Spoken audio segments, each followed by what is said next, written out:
À la une de cette édition, 20h du 23 novembre 2013, activités parlementaires, les chambres basses et hautes poursuivent l'examen du projet de loi de finances 2014. La Chambre des représentants est réunie depuis cet après-midi du 23 novembre 2013 à l'hémicycle de Ngoïkele après la suspension de la plénière du 22 novembre. Les députés devraient finir d'entériner les 5 projets de loi déposés sur leur table la semaine dernière. Il s'agissait des projets de loi régissant les zones économiques au Cameroun. En religion, encore 14 diacres et 13 prêtres qui viennent d'être consacrés à Garoua et ces nouveaux bergers qui appartiennent aux 3 provinces ecclésiastiques du Grand Nord ont donc été portés à leur nouvelle responsabilité par Monseigneur, le nonce apostolique Pierre Opiopo au Cameroun. Voilà pour le sommaire.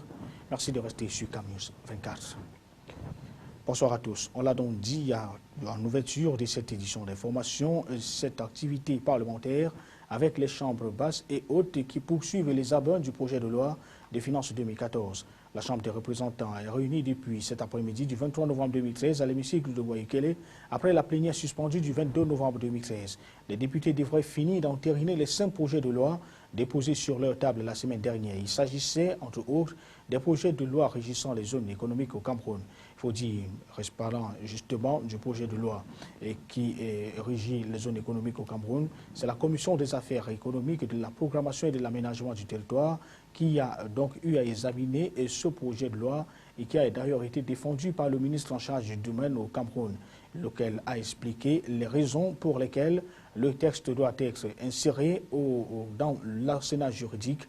Il a par suite motivé le vote de cette loi par la nécessité de créer des pôles attractifs pour les investisseurs locaux et étrangers à la suite de la charte des investissements.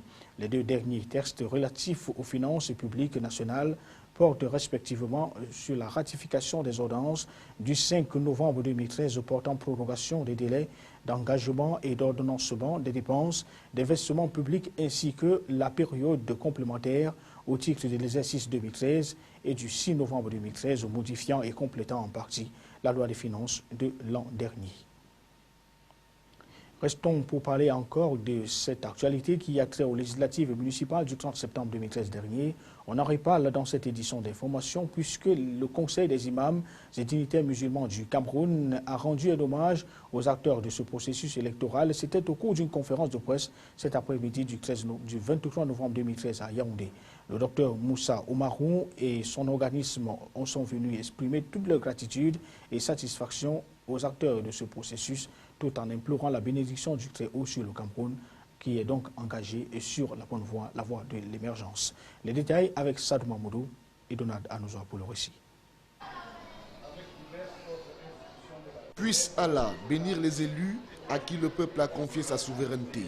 C'est par ce vœu que le coordonnateur du Conseil des imams et dignitaires musulmans, le docteur Moussa Oumarou, a introduit ce rendez-vous de mise en relief des récentes activités du SIDIMUC à la faveur de la clôture de la saison. C'est que depuis plus d'une décennie, le Conseil des imams et dignitaires musulmans du Cameroun, SIDIMUC, accompagne la politique étatique de consolidation de la démocratie et de la mise en place des différentes institutions républicaines. Un accompagnement qui se résume alors en des campagnes de sensibilisation des fidèles, des séances de prière pour la paix sur le triangle national, avant, pendant et après les échéances électorales. Plus est, le SIDIMUC rend un hommage aux acteurs du processus électoral en général et particulièrement à Elekam pour son coup de maître au coup d'essai de la biométrie. Dans cette perspective, le coordonnateur de cette organisation, le docteur Moussa Oumarou, salue au nom de ses compères la diligence du chef de l'État pour toutes ces grandes réalisations qui concourent en la paix, la stabilité,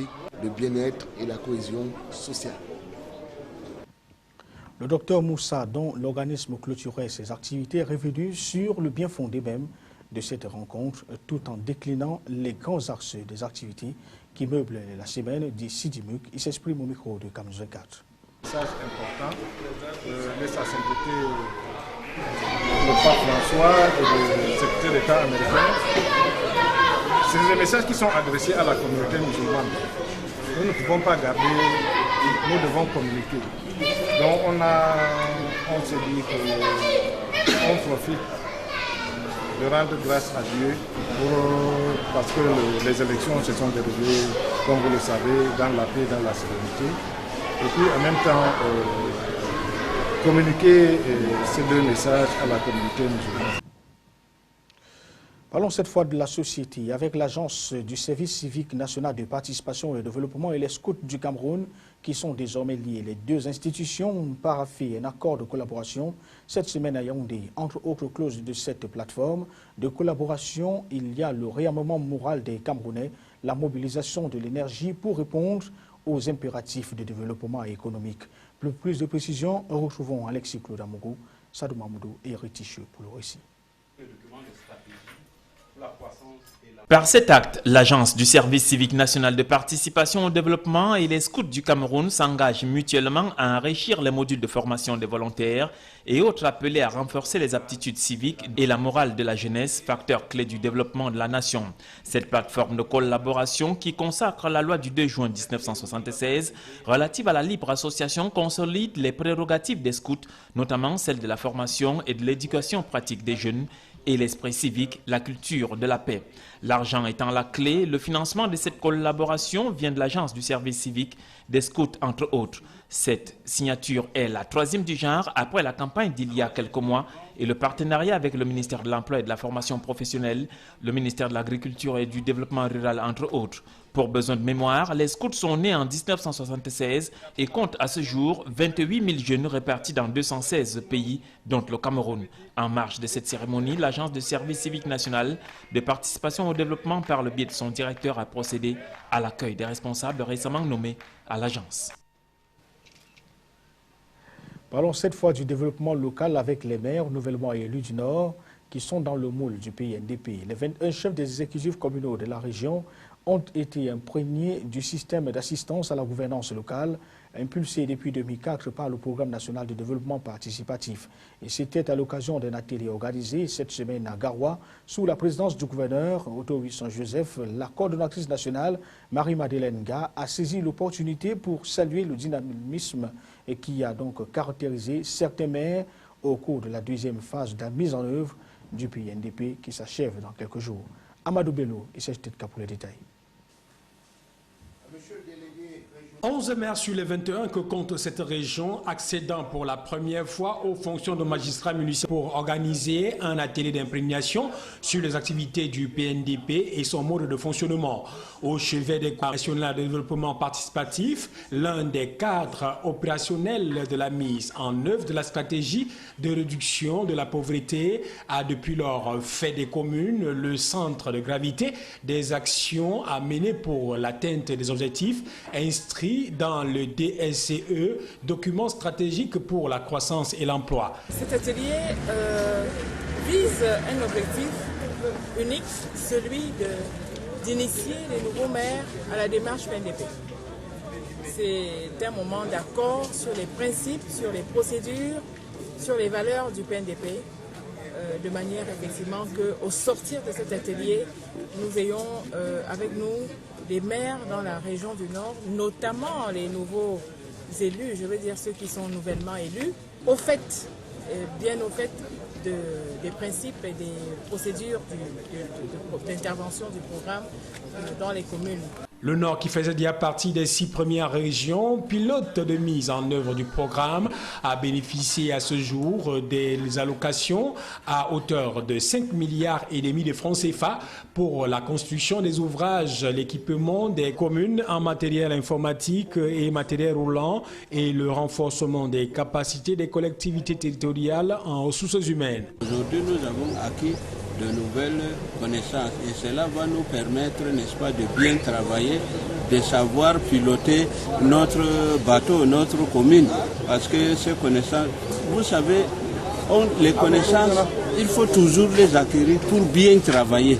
Au terme de cette deuxième phase du programme, jugée largement suffisante par le principal bailleur des fonds, la Banque mondiale en l'occurrence, et à l'entame de la troisième phase qui s'annonce plus consistante, Marie-Madeleine Ga, la coordonnatrice du PNDP, a entretenu un maire de la région du Nord sur le mode opératoire de son organisme et les opportunités qu'il offre aux communes pour la mise en œuvre effective de leur action de développement, ainsi les mécanismes simplifiés d'octroi des allocations aux collectivités.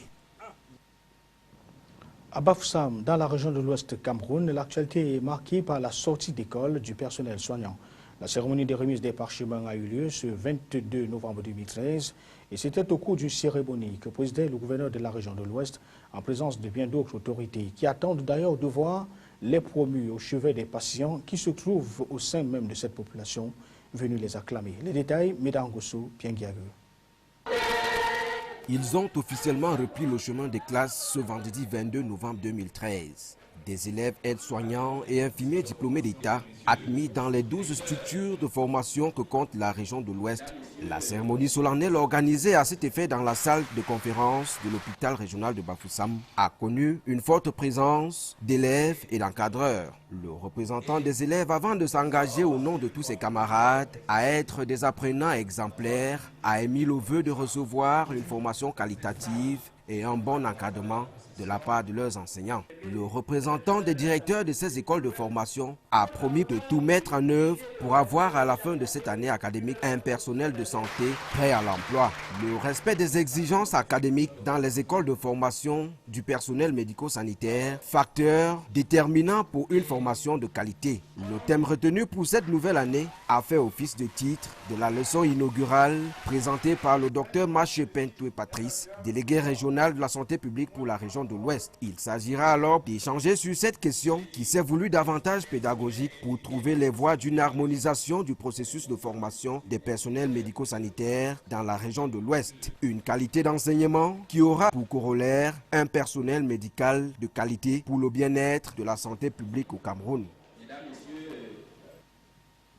Parlons cette fois de la foire agro-pastorale du Sud avec les habitants de la région qui plantent déjà les jalons de l'édition 2013. La première réunion préparatoire tenue dans la salle des actes de la commune de Bolova 1er a permis à Ferdinand Elaïla, il est le délégué régional de l'agriculture et du développement rural pour le Sud, donc de définir les enjeux de cette messe des producteurs agro-pastoraux et préciser les contours de son organisation. En ouvrant la rencontre, le gouverneur Jules Marcelin Diaga avait déjà exhorté les différents acteurs à se mobiliser à fond pour donner une auréole plus grande à cet événement. Reportage, lui de Gonzanga, à Kanjbanda. Décembre 2013, à l'esplanade du Collège régional d'agriculture de Bolova, chavire des enjeux dont l'importance est de taille vu le contexte de fêtes de fin d'année. Vous avez suivi, les fêtes de fin d'année arrivent à grands pas. Vous êtes au courant des pénuries qu'il y a souvent, pénuries réelles ou artificielles, qu'il y a souvent sur nos marchés à cette période-là.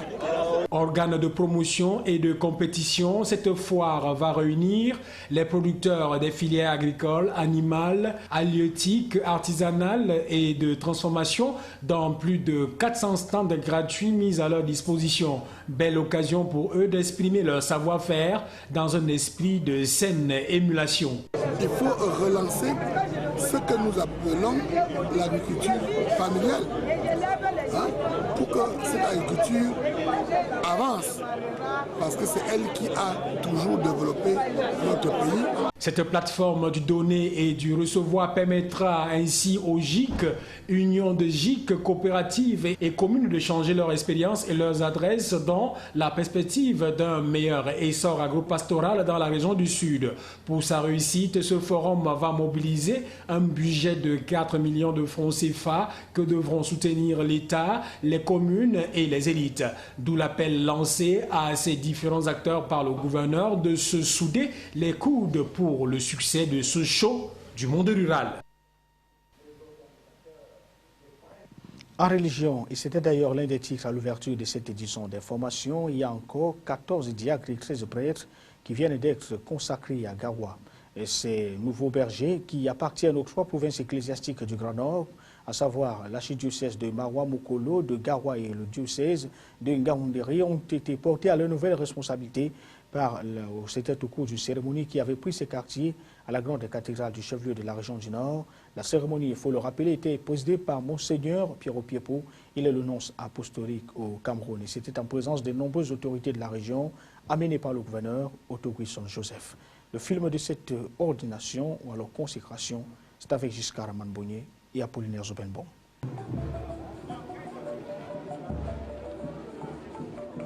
C'est dans une cathédrale archicombre de fidèles, parents et amis que les nouveaux bergers ont reçu la mission de dispenser l'évangile partout où le besoin se fera sentir de la part du nonce apostolique. Le tout accompagné par des chants des différentes chorales de Garoua, Betty, Mondan, Tupuri, Mbamouan, Giziga, Fufuldi.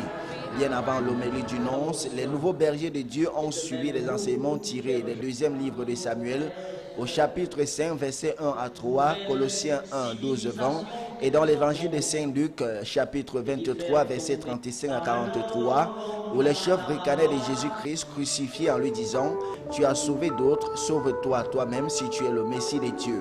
Une autre façon de dire aux nouveaux bergers qu'ils devraient consacrer la plupart de leur temps au service de leurs fidèles du peuple de Dieu. Peu avant le rituel de consécration, le nonce apostolique leur a demandé de se conformer au mystère de la foi du Seigneur. Que ce soit dans le nord, la Damawa ou encore dans l'extrême nord, chercher diverses manières à faire mieux connaître le Christ. En même temps qu'il leur a demandé d'éviter les pièges des démons qui auront alors pour conséquence la chute d'autres brebis de Dieu. Le moment de la consécration par l'imposition des mains au nouveau berger du jour retiendra plus l'attention. Le rituel était différent qu'on soit prêtre ou diacre, tout au moins au niveau de la phrase du rituel. C'est chacun des 27 choisis du jour qui est passé recevoir la bénédiction des mains du nonce apostolique. À la fin de la cérémonie longue de plus de 3 heures, ce sont youyou, cris d'allégresse, bouquets de fleurs, accolades, ambassades qui ont accueilli les nouveaux bergers de Dieu. Religion encore, avec ce rapprochement sud-sud et les femmes chrétiennes de l'église évangélique du Gabon qui sont à Douala depuis quelques jours répondent ici à l'invitation de la sœur du Cameroun qui était déjà en terre gabonaise il n'y a pas très longtemps. Louanges, animations, partage d'expériences ont d'ailleurs ponctué ou alors vont ponctuer les 2 semaines de rencontres pleines de convivialité et de fraternité que les sœurs vont passer dans la foi chrétienne. C'est Tetka et Benoît Dogmo pour les détails. C'est au temple de l'église évangélique du Cameroun, EEC, paroisse de Ndjonjo Centre, que les femmes chrétiennes du Gabon et du Cameroun se sont retrouvées. Ici, louange et adoration étaient au programme. Au sortir du culte, l'accueil est apprécié. Ici, au Cameroun, je me sens comme chez moi au Gabon. Pourquoi? Parce que nous avons tous Jésus-Christ devant nous. Et vous le verrez d'ailleurs, ça se fait remarquer par notre habillement. Il n'y a rien de différent. Par une courte procession, les femmes chrétiennes de l'église évangélique du Gabon et du Cameroun vont se déporter au foyer culturel des femmes tout à côté du temple. Avant les travaux proprement dits, un éclairage est fait sur le thème de travail de l'année. Cultiver et garder appelle à la bâtisse. Si on ne bâtit la maison, on ne peut vivre nulle part. Et la première bâtisse pour les enfants de l'Éternel, c'est le cœur. C'est la bâtisse spirituelle qui appelle à cette autre bâtisse matérielle. Au-delà de l'exposition vente d'objets divers, œuvres de leur savoir-faire, une présentation sera faite sur l'Union chrétienne des femmes de l'église évangélique du Gabon par Pauline Dongzé, sa présidente nationale, qui dit beaucoup attendre de cette rencontre. Si l'église évangélique du Gabon au niveau des femmes a une lacune sur la formation en tant que telle, sachant que nos sœurs du Cameroun ont déjà un pas bien avancé là-dessus, nous allons de manière officielle demander à ce qu'elles viennent inculquer leurs connaissances au niveau de la femme du Gabon. Questions-réponses, louanges et témoignages ont marqué ces travaux riches en enseignements socio-religieux où la femme en général est appelée à vivre sa foi en Christ et à participer aux actions de développement.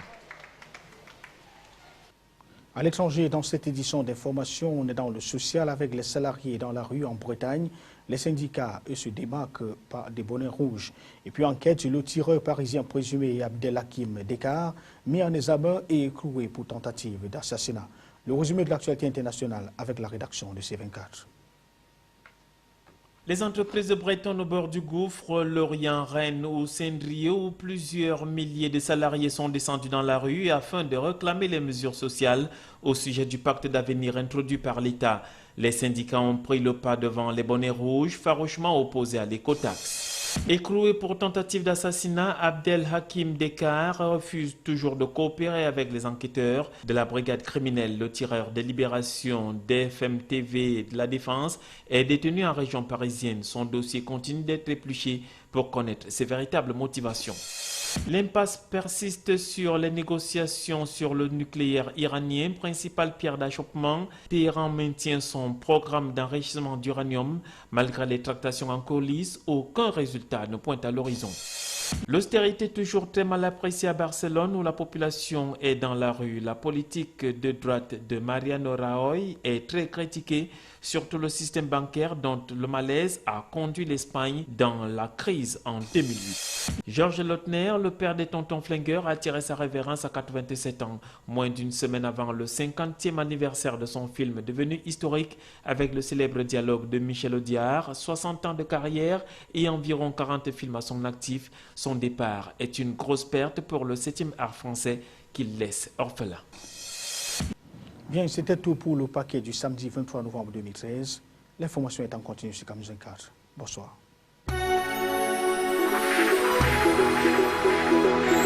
Thank you.